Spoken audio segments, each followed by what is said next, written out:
Jak and Daxter, the Precursor Legacy, has been with me since I was a child, and over my years of gaming it has still stood near the top of one of my all-time favorite games. From charming characters, goofy animations, and a large open world with hardly any loads at all, which was very impressive for its time by the way, this game is and likely always will be considered one of the greats. In today's video, I'm going to be reminiscing over some of my favorite levels in Jak and Daxter. This is going to be a very fun video to make for me, and I hope that I can provide with you guys some nostalgia and some entertainment while you're watching.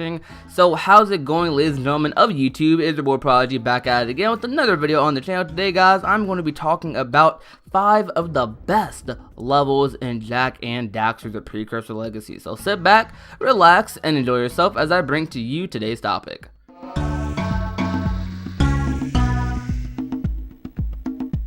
The Forbidden Jungle is such a good level to start off this game. It is one of the levels part of Sano Beach, which is an area that I just love in general. For starters, this level has one of my favorite minigames in the entirety of the Jak and Daxter franchise, in the fish minigame. This minigame becomes very easy as you get older, but it's still so fun and so satisfying to play. I've been speedrunning Jak and Daxter, the Precursor Legacy, over on Twitch, and in the category I run, we do this minigame and I never get tired of doing it. Like I said, it's just really fun. To add more reasoning as to why I love this level, this goes for a lot of the areas a part of Sano Beach, but this level is just so alive. It's breathing. There's so much to do. You can connect the beams to restore power to the village. There's also a boss inside of the temple, the plant boss, which is super easy, but I'm not going to complain about that because I managed to die on it as a kid, but it was very good to start off. This level is so much fun, and it isn't a simple cakewalk either. A couple mess ups, you can easily find yourself respawning at the beginning of the level. One thing about me and Jak and Daxter and gaming in general is I love being able to move fast and effectively. I love fast travel in video games. So the point I'm attempting to get across is I love zoomer levels in Jak 1. I love Fire Canyon, I love Mountain Pass, I love that little part in Misty Islands with the lurker balloons even though it poops on my speedruns, I love Lava Tube, and the one that makes the list today is I love Precursor Mesa. It's an entire level, not a section. No, I get on the zoomer for 2 seconds to grab a power cell. None of that. This is a level where you use the zoomer 100% of the time. It's so weird as well for me because I remember despising this level growing up. 90% of that reason is because of the rings. Don't ask why. I just despised them as a kid. These rings I'm talking about was basically a mini race where you had to go through all the rings in a certain time limit. I just sucked at it. I'm good at them now though, which is why I love this level so much. Honestly, there's nothing in particular that makes me love it so much. It's simply just the fact that I enjoy the zoomer. The zoomer controls very nicely, and that leads to a very fun experience, one that I won't forget.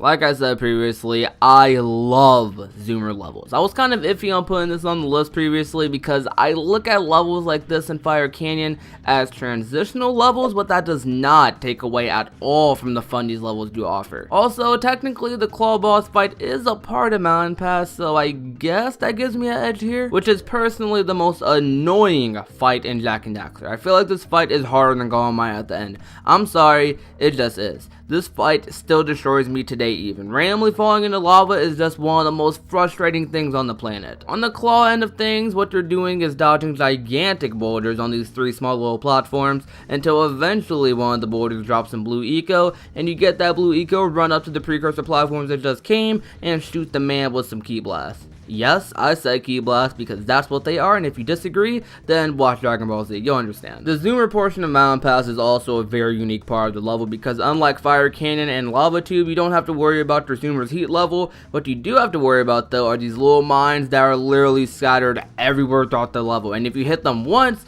you're dead. And you have to do all this while also getting to the end in a certain time limit, because if you don't, then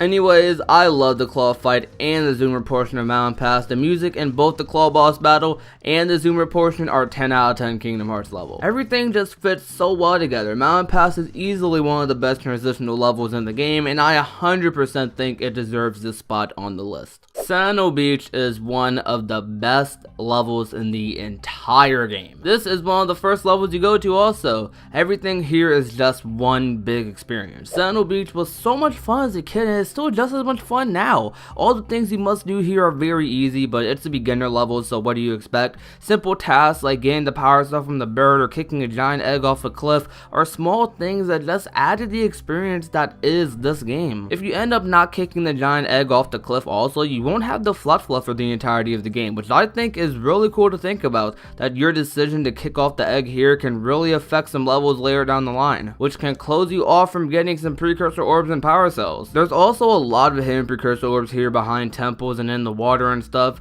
and it's really easy not to notice them. One criticism in this game that I will give is that the swimming is really annoying, but that does not take away too much from the experience because there's not much swimming in this game. Honestly, this level is probably the one where you end up doing swimming the most, and that's just to grab precursor orbs. If it wasn't for that, you wouldn't have to do it at all. Also, fun fact that I'm sure you know already, most people go to the Forbidden Jungle first when playing this game, mostly because when you go inside of the temple in the Forbidden Jungle, the first thing you have to do is unlock the blue eco vents across the world. If you don't do that, either a lot of blue eco vents in the game will just simply not work. I love this level. I love the music. I love the small things to interact with. This level deserves a lot of the praise that it does get. This level is and likely always will be one of my favorite levels in the Jak series.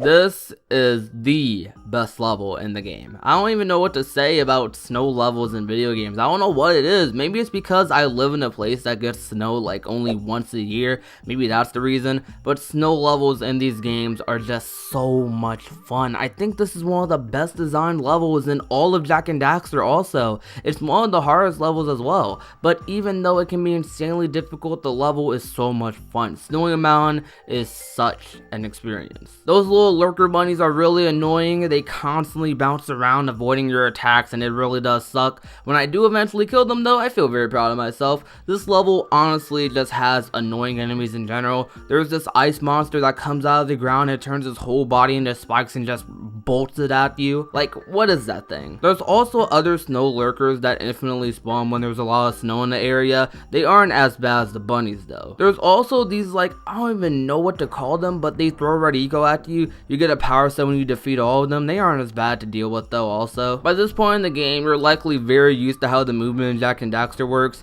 Then they put you in this level, and moving on ice as Jak is one of the most annoying things on the planet. It's almost as annoying as the claw boss fight, especially moving on ice and trying to get one of those precursor blockers. There's so much to do in this level, it blows my mind honestly. I had so much fun with this as a kid and I have even more fun with it now that I understand what I'm doing. It's hard for me to go into detail about why I love this level. Just play it for yourself. If you already have, you know what I'm feeling. This level is and likely always will be my favorite level in Jak and Daxter. Thank you guys so much for watching today's upload. I have fun making all of my videos and seeing what you guys think of them, but I have not had this much fun making a video in such a long time. This video is likely one that I'm gonna look back on and say, this was one of my favorite videos I've recorded. I love platformers, especially Jak and Daxter. That is a side on my channel that I really want to show you guys more and more and more. I hope that as I make more Jak videos, you guys continue to keep supporting me. It really means a lot to me that your comments, your kind words, your just overall support, everything just means so much to me. If you enjoyed today's video, a couple of ways to keep supporting me is by, of course, leaving a like. This tells me that you would love for me to make more list videos on Jak and Daxter. It motivates me to keep making more content every single day. A simple like on a video goes a long way when it comes to growing this channel. Sharing this video with a friend is such a great way to support also. Sharing is a universal way of supporting me. If you're already subscribed to the channel, if you like all my videos, the best thing to do is share my content. That only brings more and more and more people to the channel. Whether you're sharing it on Twitter, in a Discord server, even to a friend via text message, it goes such a long way and it's much appreciated. Last but most definitely not least, subscribe if you're new to the channel. What are you waiting for? This is the best way to support me, to support the grind that I've been on to reach new heights to this channel. We got this, guys. I hope you're ready like I am. We just reached 500 subscribers. We're growing really fast right now. Actually, we're already very close to 600. Now we're on the road to 1K. We're reaching that this year. No excuses, no frowny faces, all smiles. The road to 1K isn't going to be easy. It's going to be a lot of work. It's a lot of work, and work that I look forward to doing. Whether you take my hand and fly with me is up to you. Thank you guys for all the support on the channel as of late. We're still going strong in 2018, but I want to go even stronger. Can we do it? I know we can. Thank you guys for watching today's video. As always, my name is Prodigy, and I will see you guys soon. Peace out.